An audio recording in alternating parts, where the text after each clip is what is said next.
based on the functionality that you bring in, based on the type of work that you are doing. Let's say you put it that way. Let's say you are in the IT support. You are supporting the IT applications. So you are in the IT support department.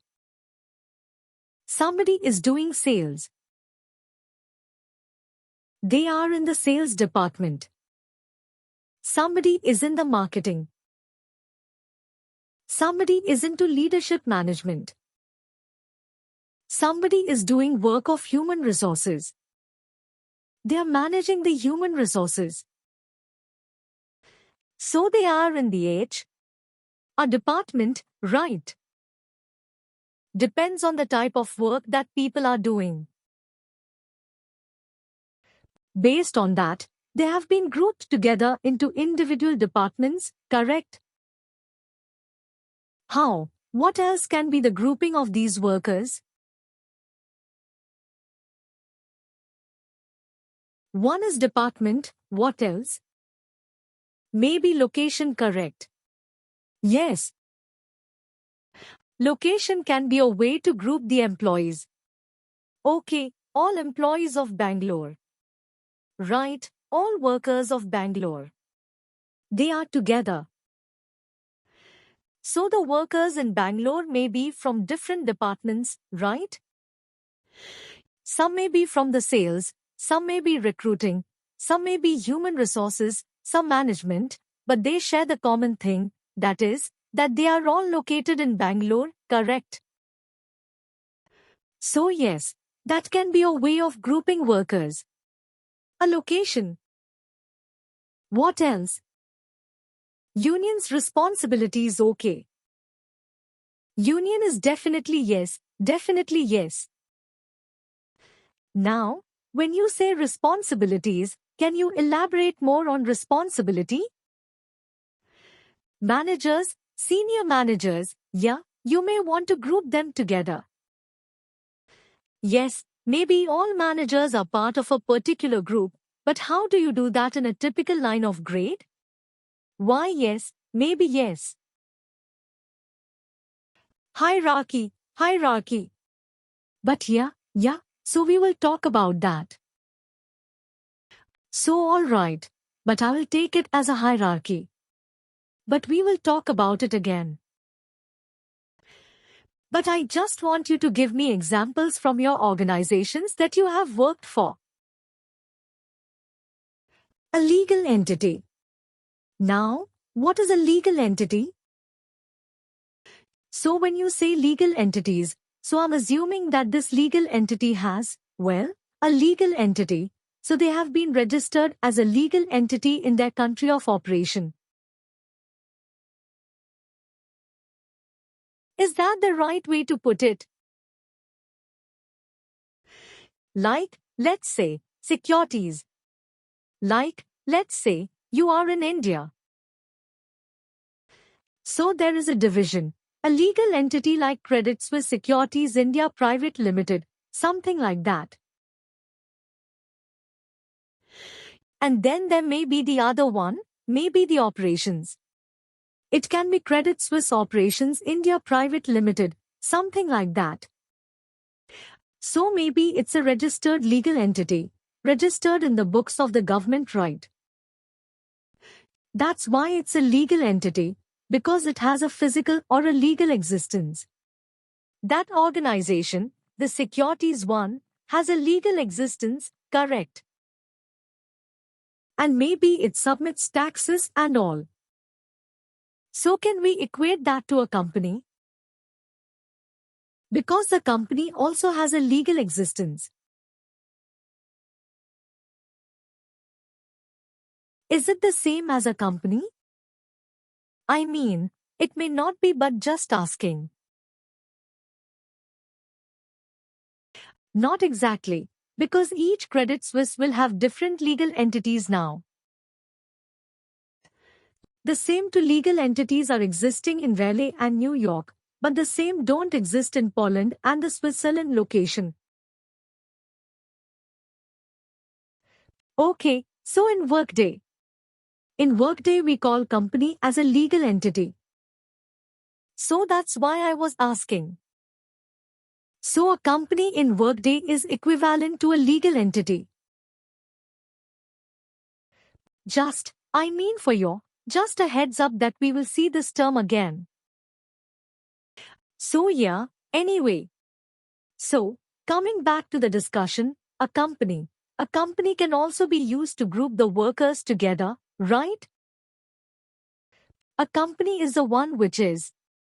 We will see that it's a legal entity and the company is where your payroll is stacked.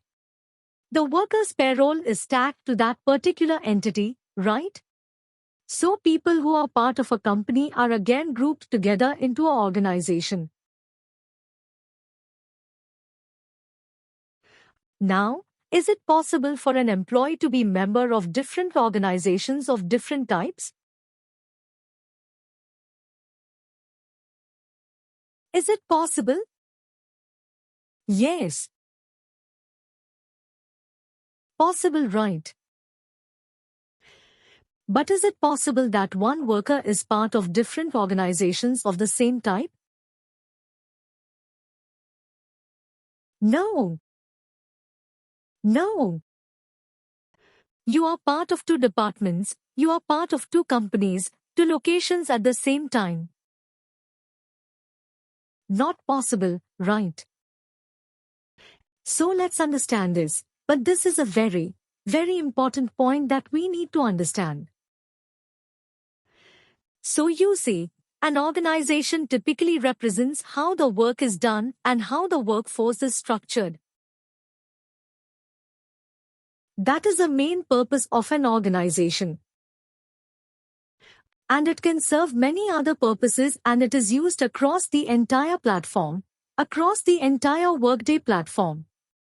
It is used. Now many other purposes when we say we can use the organizations for our reporting purposes, when we need to understand, okay, which are the workers in our London location? Which are the workers in our Bangalore location? So we will create a report and we will get a list of all the workers there, right? It makes it easy for us to create reports based on organizations. It also serves a lot of purpose when we want to give, let's say, a special allowance to people in a certain organization. Okay, let's say, for the Credit Suisse Securities team, we want to give a special allowance, right? So since they are already grouped together as an organization, so it makes it easy for the compensation team to identify the group of people who are part of that particular organization and give them a special pay right. So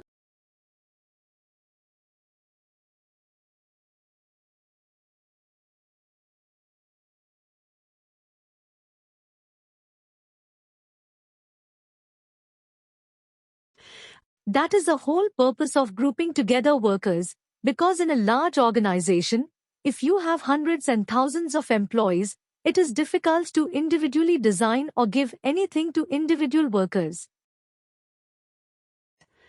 Rather, if you group them together and form organizations or groups, then it is easy to manage the entire workforce right. That is why we need organizations.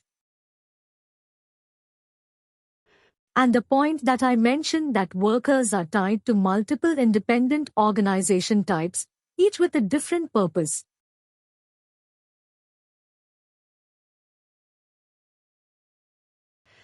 Now you can be part of a department, a company, a location, a cost center, a region, etc. different types of organizations, but can you, as an employee, be part of two different departments at the same time? Typically no, right? Typically. There are instances where you may be, but typically no. You're not part of two companies at the same time, right? So you see, in this diagram also one worker can be categorized in a supervisory kind of organization, in a cost center, in a region, in a company and so on. And there can be an overlap. Like when we say, let's say, people in a location, right in the location Bangalore, or maybe in the location New York, are all the people in New York, are all of them from the same department? No. Not necessarily right. Not necessarily. They don't have to be from the same department, but still they are part of the same location. So there is an overlap. A person from sales is in New York. A person from HR is in New York. A person from IT is in New York. Now, does it mean that the entire sales team is in New York? Maybe may not be right. The sales team may be present in other locations as well. So you see, it is a complex overlap of different types of organizations. If you look at a worker's point of view, one worker can be a member of multiple independent organization types, each with a different purpose.